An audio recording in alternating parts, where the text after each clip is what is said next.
ભાવનગરના બોટાદ સાંસદ અને કેન્દ્રીય મંત્રી શ્રી નીમુબેન બાંભણિયાએ ગઢડામાં ચાલી રહેલ ભાગવત સપ્તાહમાં હાજરી આપી. બોટાદ જિલ્લાના ગઢડા સામાકાંઠા અડતાળા રોડ પર ડોક્ટર હીરાભાઈ સોલંકી દ્વારા પિતૃઓના મોક્ષાર્થે ભવ્ય ભાગવત સપ્તાહનું આયોજન કરવામાં આવ્યું છે, જેમાં આ સપ્તાહમાં 5મા દિવસે કેન્દ્રીય રાજ્યમંત્રી શ્રી નીમુબેન બાંભણિયાએ હાજરી આપી હતી અને તેમની સાથે પૂર્વ જિલ્લા ભાજપ પ્રમુખ સુરેશભાઈ ગોધાણી તથા જિલ્લા ભાજપ મહામંત્રી જયરાજભાઈ પડગીર તથા ગઢડા શહેર ભાજપ પ્રમુખ વિક્રમભાઈ બોરીચા, પૂર્વ નગરપાલિકા પ્રમુખ મુકેશભાઈ હિહોરિયા, અશોકભાઈ ડેરવાળિયા તથા વિજયભાઈ શેફાવત સહિતના આગેવાનો ઉપસ્થિત રહ્યા હતા. આ પ્રસંગે આયોજન પરિવાર હીરાભાઈ સોલંકી તથા પારુલબેન ધરેજિયા, રાધિકાબેન સોલંકી અને સુનીતાબેન સોલંકી દ્વારા કેન્દ્રીય મંત્રી નીમુબેન બાંભણિયાનું ફુલાર પહેરાવી તથા શાલ ઓઢાડીને સન્માન કરવામાં આવ્યું હતું. સાથોસાથ જ અન્ય ઉપસ્થિત રાજકીય અને સામાજિક આગેવાનોનું પણ રાજુભાઈ સોલંકીએ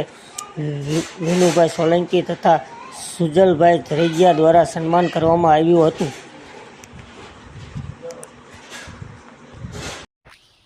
આજે પારુલ આ સમગ્ર ભાગવત કથાનું એક વસ્તુનું ધ્યાન રાખી કોઈને ક્યાંય અગવડ ન પડે અને મંજુલાબેનની ભૂમિકા આટલી નાની ઉંમરમાં અમારી બેન પારુલ નિભાવી રહી છે, ત્યારે પારુલને પણ ખૂબ શક્તિ આપે અને સમાજના કામ માટે એની મંજુલાબેનની ખોટ પૂરી કરે ઘર પરિવારમાં, એવી પણ હું અહીંથી હૃદયથી એમને શુભકામનાઓ પાઠવું છું. સંતો સમાજને રસ્તો દેખાડે છે.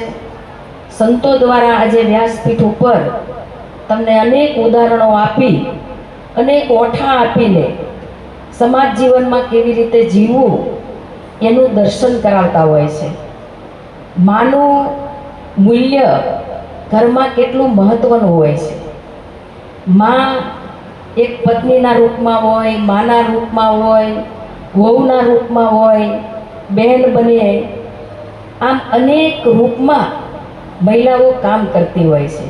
અને એટલે આપણા દેશની સંસ્કૃતિમાં મહિલાઓને માતા તરીકે બોલાવવામાં આવે છે.